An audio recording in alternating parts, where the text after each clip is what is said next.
Por ello, honorables miembros del Consejo, les pido pasemos a la parte inferior y vamos a dejar la tribuna al doctor Juan Morales de la Garza, porque va a dictar la conferencia magistral de cierre de esta generación titulada Elena Silenciada. Doctor, la tribuna es tuya. Muchísimas gracias. Y subrayo de una manera muy particular lo práctico y activo, porque nuestro triple abrazo representa acciones concretas. No es una invocación de buena voluntad, es un compromiso basado en esa ética a la que se ha hecho referencia. Nuestro gran compromiso, nuestra sociedad actual, toca los temas de una manera distinta, de una forma mucho más abierta que como se hacía antaño. La falta de inteligencia emocional que está teniendo nuestra sociedad, uno de los problemas que provoca es la carencia en las capacidades de argumentación. El compromiso doctoral es utilizar todas nuestras capacidades de la razón para tener una argumentación correcta antes que violentar por la imposición de las ideas. El camino no es la violencia, el respeto sí. La cultura de paz se basa justamente en eso. ¿Y por qué doy esta introducción antes de hablar de Elena Silenciada? Este recinto llamado Elena Garro, quizás el homenaje más claro que se ha hecho en los tiempos modernos a un personaje de las letras mexicanas que fue excluida, olvidada, pero que por fortuna ha sido rescatada. Y vamos a hablar un poquito de ese proceso de combinación entre el temperamento y la personalidad, que no es lo mismo, aunque suene igual, de la escritora, del ser humano. Pero no solamente fue escritora, estuvo muy cercana a la danza, al teatro, la dramaturgia. Quiero decirles que se vuelve un placer leer las obras de teatro de Elena Garro, pero también una poetisa.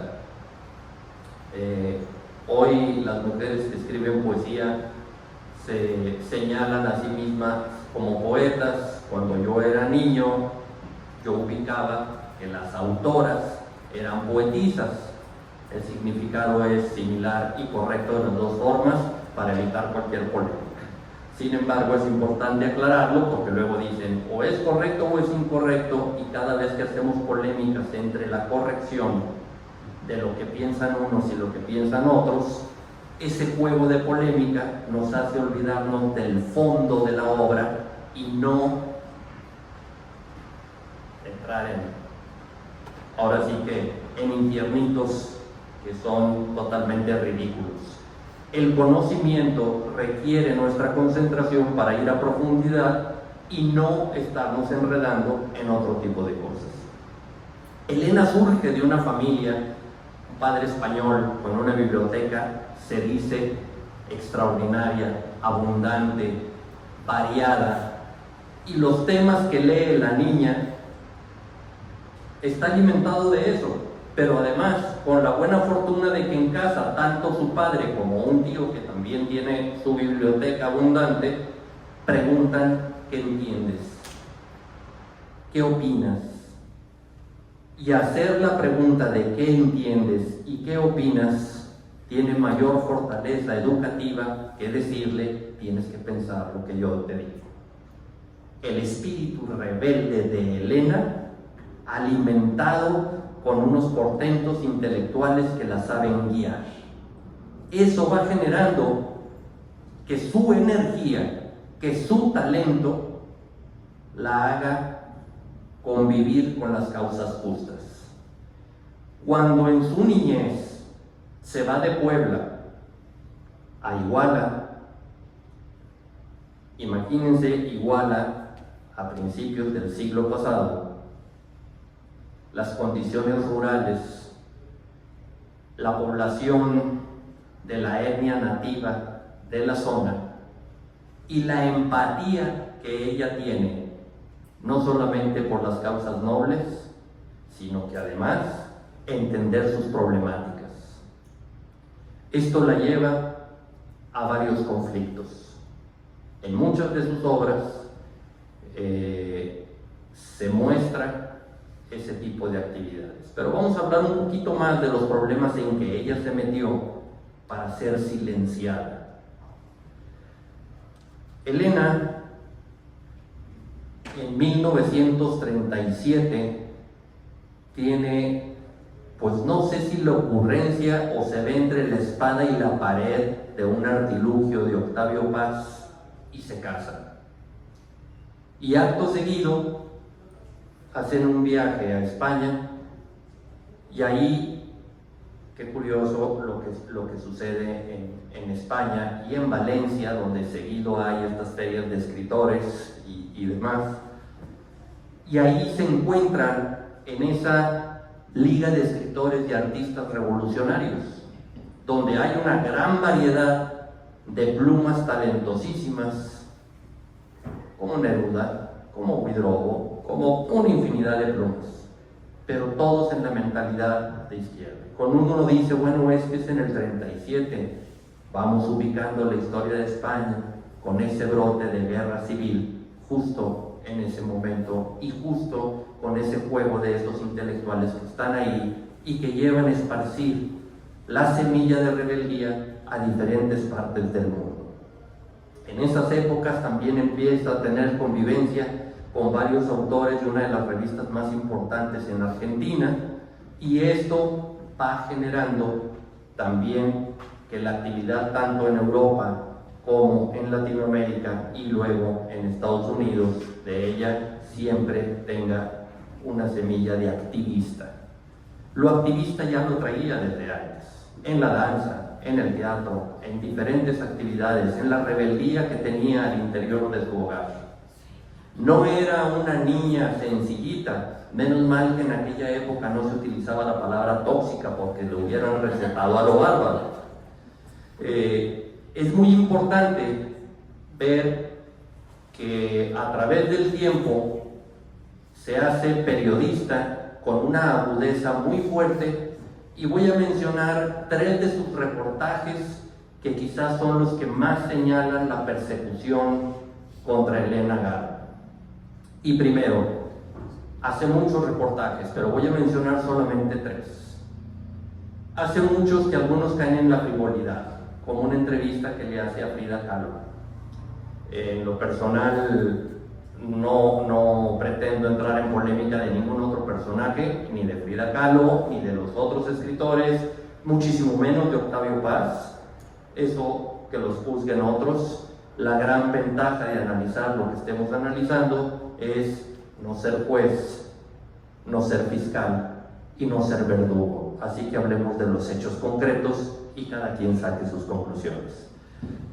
¿De acuerdo? No quiero colonizar la mente de nadie.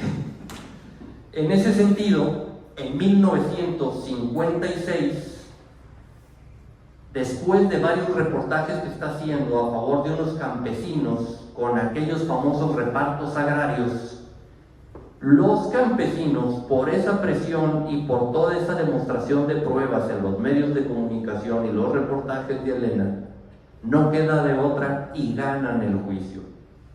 Esto generó una molestia enorme en Adolfo López Mateos. Y como ya el marido de Elena ya tenía mucha presencia, ya tenía ciertos convenios, ya tenía vistas a la diplomacia, le dicen, sácala del país, no la quiero aquí. Y en el 57, 56, 57, Elena se va a Estados Unidos. En esas épocas, llega ya para el 59 es cuando se va en definitiva, porque se divorcia también de Octavio. Unos 20, 22 años de matrimonio lleno de conflictos, de muchos rechazos, porque desde aquel evento del viaje de bodas, ella criticó terriblemente aquellos grupos de intelectuales que tenían una pose muy cómoda en sus críticas, pero que vivían sometidos a los sistemas cada uno en sus respectivos países. Eran convenencieros y de dientes para afuera, y eso luego se nota en un libro que publica mucho tiempo después sobre las narraciones de España en la época del 37. Entonces sí vale la pena, creo que ese libro lo tienen aquí en la librería, entre otros. Lo que encuentren de Elena Garro, léanlo por favor. Después de este periodo, la persecución es constante, pero regresa a México. Cambian un poquito los aires, regresa, y ella se empieza a inclinar por los ideales políticos que tenía Madrazo en esos 9 meses que duró de presidente del PRI. Lo cortan rápido a Madrazo porque, aún por las vías institucionales, quería hacer un proceso democratizador al interior del partido. Ubiquemos la época, era una blasfemia política, por decirlo de esa manera. Entonces, de una u otra forma, ella estaba vinculada, pero no era tan partícipe ni del partido, pero sí de los ideales de democracia.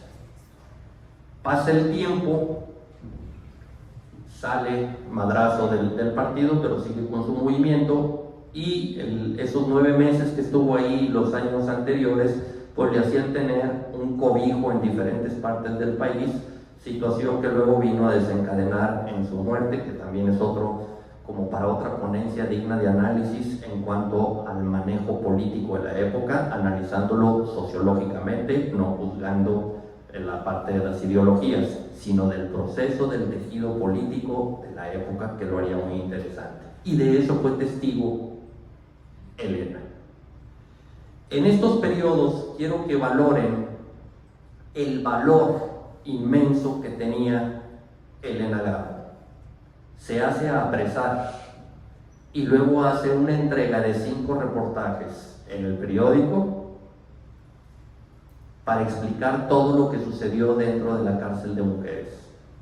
Se hace apresar por un periodo, luego un familiar, no estoy muy seguro si padre, abuelo, tío o quién, la logran sacar de la cárcel, pero con todos los testimonios de su reportaje logran cambiar a las autoridades, pero se hace un escándalo y se vuelve muy incómoda porque empieza a atacar el sistema. No era solamente lo que estaba sucediendo al interior de la cárcel, es que ya había alguien que argumentaba, regreso a la gran importancia de la palabra argumentar, y entonces al exhibir los hechos bien argumentados lograba hacer ese tipo de cambios. Esto era un choque también con toda una serie de intelectuales. A raíz de todo eso viene otro conflicto tremendamente fuerte, previo a los acontecimientos del 68. Se dice que Elena Garro publica quiénes son los que están en los comités estudiantiles, quiénes son los intelectuales, y por eso la señalan a ella como la gran traidora. Ojo, ella no publicó nombres. Quien publicó los nombres en el Universal fue Carlos Monsiváis, los 500. Vamos entendiendo cómo se manejan los grupos intelectuales y muchos que después estuvieron incitando este tipo de movimientos. Elena Garro señala a esas vacas sagradas de los intelectuales que incitaron a los jóvenes para ponerlos como carne de cañón. Sí, pero los intereses políticos del país también decían que había una fracción dentro del gobierno que estaba provocando ese movimiento del 68. Queda odiada por los intelectuales de izquierda y queda odiada por el sistema de gobierno, y la atacan a 2 fuegos. En realidad, sin razón alguna, ambos bandos la toman como la excusa perfecta de chivo expiatorio. Y ahí nuevamente empieza la presión, las amenazas, le destrozan su casa, ya no tiene seguridad de nada, se siente muy vigilada y como puede, toma después a su hija, huye de pueblo en pueblo hasta llegar a la frontera, luego se va a Estados Unidos, se da cuenta que no puede permanecer, regresa y luego se va a España. Quedan prohibidos los libros, los textos, los análisis, los reportajes de Elena Garro. Queda borrada de la historia y nadie, no hay una sola editorial que se atreva a publicar algo en México. Algunas de sus publicaciones se hacen en otros países, pero en México no la publican. La amenaza clásica a las editoriales era, gobierno, pues decirle, te cortó el papel, porque quien manejaba el papel era el gobierno. Vamos atando cabos. Imagínense que lo primero que le señalan es esa mujer loca, tiene delirios de persecución y nadie la está molestando, ella solita se está imaginando. En todos lados sufrió traiciones, inclusive de quien fue su marido. Este tipo de cosas viene a resaltar con ciertas incongruencias porque en el 63 se publica, para mi gusto, su mejor novela. Creo que coincido con muchos de los críticos, que son Los recuerdos del porvenir. Una obra que muchos críticos literarios la señalan como el inicio del realismo mágico. Y hay que hacer una aclaración, la obra ella la escribe en el 51-52, pero se publica hasta el 63. En aquellos círculos literarios en que se reunían, había varios escritores que leían fragmentos y le hacían comentarios y demás. Entre eso el círculo de escritores con los cuales convivían estaba Gabriel García Márquez, y luego sale 100 años de soledad. Y se dice, de una forma muy clara, que va a influenciar la obra de García Márquez. Pero quiero hacer énfasis en otra cosa. Realismo mágico, poquito antes, Juan Rulfo con su Pedro Páramo.